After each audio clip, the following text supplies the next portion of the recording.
부자들의 집은 이것부터 다릅니다. 당신의 환경이 돈을 부릅니다. 1. 부자들은 왜 환경부터 바꿀까요? 환경이 사람을 만든다. 이 말 그냥 지나칠 수도 있지만 부자들은 이 원칙을 철저하게 믿고 실천합니다. 부자들의 집은 반드시 넓고 화려한 곳이 아닙니다. 하지만 그들의 집에는 공통된 특징이 있습니다. 반면 돈이 모이지 않는 사람들의 집은 정반대의 특징을 갖고 있습니다. 돈이 쌓이는 사람들의 집은 환경부터 다릅니다. 부자들은 돈을 부르는 환경을 만들고 가난한 사람들은 돈이 빠져나가는 환경을 만듭니다. 성공한 사람들은 집을 단순한 거주 공간이 아니라 자신을 성장시키는 공간으로 만듭니다. 반대로 돈이 모이지 않는 사람들은 환경을 바꾸려 하지 않고 그대로 두는 경우가 많습니다. 그렇다면 부자들의 집에는 어떤 특징이 있을까요? 돈이 모이는 집과 사라지는 집의 차이는 무엇일까요? 여러분도 부자가 되려면 어떤 환경을 만들어야 할까요? 오늘은 부자들의 집이 이것부터 다르다는 3가지 핵심 포인트를 실제 사례와 함께 설명해 드리겠습니다. 이 글을 끝까지 읽으시면 돈을 부르는 환경을 만들고 부자로 가는 길을 열 수 있을 것입니다. 2. 부자들의 집이 이것부터 다른 3가지 포인트. 1. 부자들의 집에는 돈을 부르는 공간이 있습니다. 부자들은 집을 단순히 잠만 자는 곳으로 여기지 않습니다. 그들은 돈을 벌고 생각을 정리하고 집중할 수 있는 공간을 만듭니다. 돈이 모이지 않는 사람들의 집 특징. 집이 온갖 잡동사니와 불필요한 물건들로 가득 차 있습니다. TV, 게임기, 스마트폰 등 오락거리가 집 안에서 가장 눈에 띄는 위치에 있습니다. 돈에 대한 고민을 하더라도 집에서는 아무런 실행도 하지 않습니다. 부자들의 집 특징. 집 안에 자기만의 집중할 수 있는 공간 서재, 업무 공간 등이 있습니다.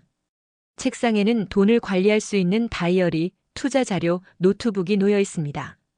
집에서 시간을 보낼 때 생산적인 활동 독서, 공부, 투자 분석을 할 수 있도록 환경을 만듭니다.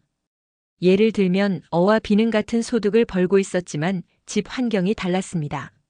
어의 집은 TV와 게임기가 중심이었고 업무 공간이 없었습니다.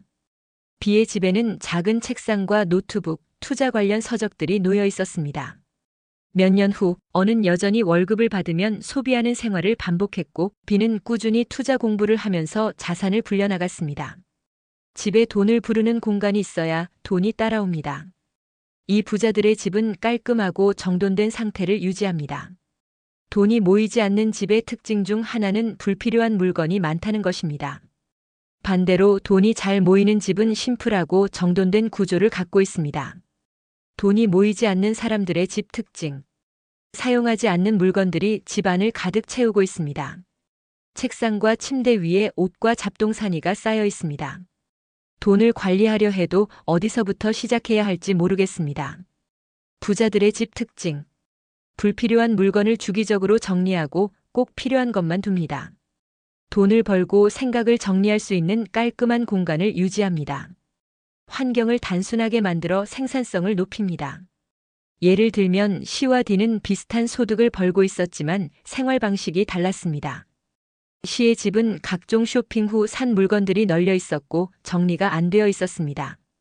D의 집은 불필요한 물건을 최소화하고 정리된 공간에서 생활하고 있었습니다.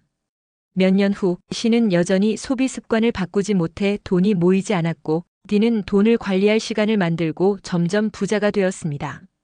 집이 정리되지 않으면 생각도 정리되지 않습니다. 3. 부자들의 집은 돈이 흘러들어오는 구조를 만듭니다. 부자들은 집을 단순한 소비의 공간이 아니라 돈이 들어오는 공간이 되도록 만듭니다.